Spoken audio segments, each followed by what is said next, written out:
Friends, आज का video देखने के बाद आप लोग गर्मी में अगर कोई पौधा लगाते हैं तो वो पौधा आपका ख़राब नहीं होगा। फिर चाहे आपका वो पौधा कोई सब्जी वाला हो, फूल वाला हो या फिर कोई फल वाला हो, क्योंकि जब हम लोग टेरेस में या फिर बालकनी में कंटेनर गार्डनिंग करते हैं तो उसके लिए हम लोगों को मिट्टी तैयार करनी होती है।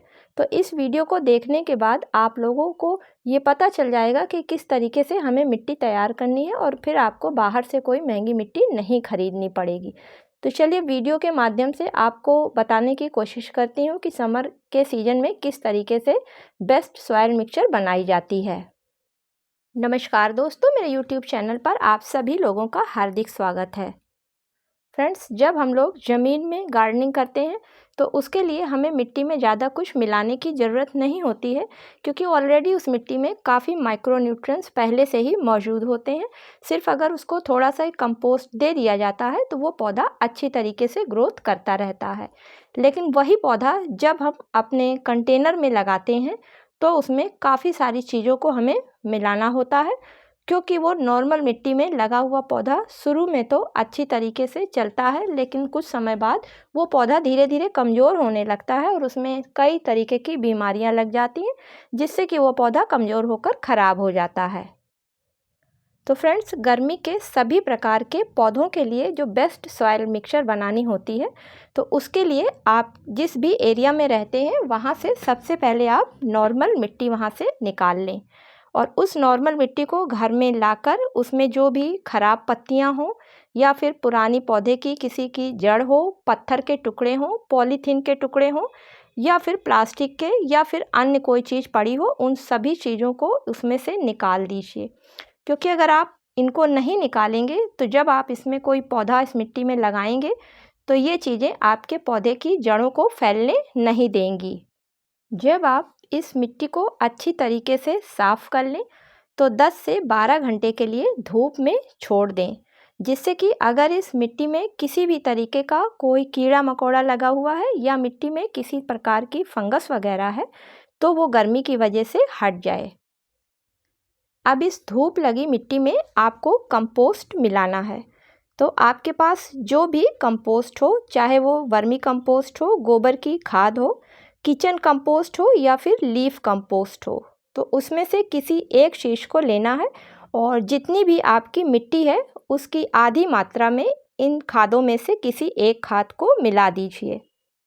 फ्रेंड्स, इनमें से कोई भी मिलाया गया कंपोस्ट जो है वो पौधे के लिए ब्लैक गोल्ड की तरीके से काम करता है, क्योंकि पौधों की अच्छी ग्रोथ के लिए कंपोस्ट का होना काफ़ी ज़रूरी होता है।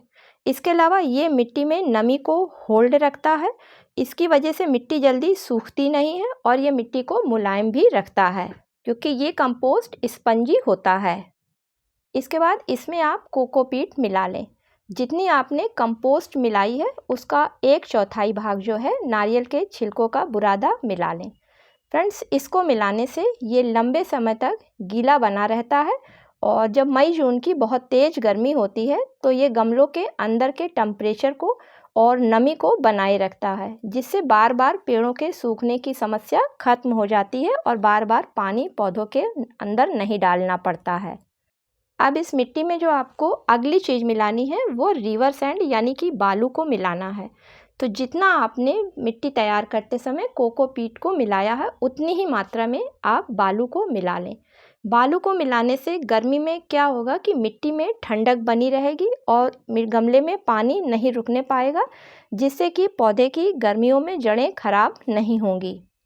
इन चीज़ों को मिलाने से हमारा पौधा तो ग्रोथ करेगा, लेकिन अभी हमने इस मिट्टी में वो चीज़ नहीं डाली है जो कि हमारे पौधों को कीड़ों से बचाने के लिए और तरह तरह की बीमारियों से बचाने के लिए डाली जाती है। तो उसके लिए फ्रेंड्स, नीम खली पाउडर इस मिट्टी में डालना होगा। तो अंदाज से आप अपने मिट्टी में जो बना रहे हैं उसमें डाल दीजिए। अगर थोड़ा बहुत कम हो जाता है तो कोई फ़र्क नहीं पड़ता है, क्योंकि ये सभी चीज़ें ऑर्गेनिक हैं। नीम खली का पाउडर मिलाने के बाद भी कभी कभी पौधे की मिट्टी में फंगस वगैरह लग जाती है। तो उसके लिए फ्रेंड्स, आपके पास अगर कोई भी अच्छी फंगीसाइड हो तो आप उसको मिट्टी में अंदाज से मिला सकते हैं।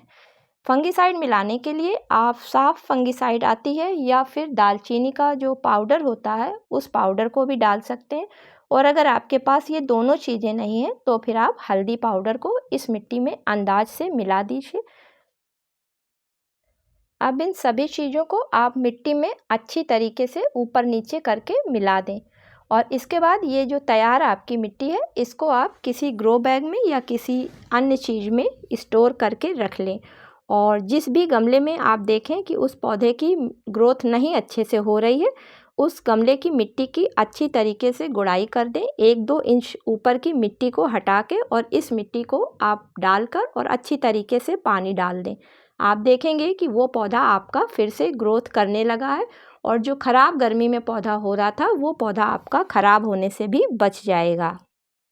इस तरीके से आपको गर्मी में बाहर से महंगी मिट्टी खरीदने की ज़रूरत नहीं पड़ेगी और जब भी आपको किसी गमले में डालना होगा तो आपको मिट्टी तैयार करने की भी ज़रूरत नहीं पड़ेगी। तो उम्मीद है फ्रेंड्स ये वीडियो आप लोगों को पसंद आया होगा। पसंद आया हो तो इसे लाइक करिएगा। वीडियो पर पहली बार आए हैं तो मेरे चैनल को सब्सक्राइब करिएगा। वीडियो देखने के लिए आप लोगों को बहुत बहुत धन्यवाद।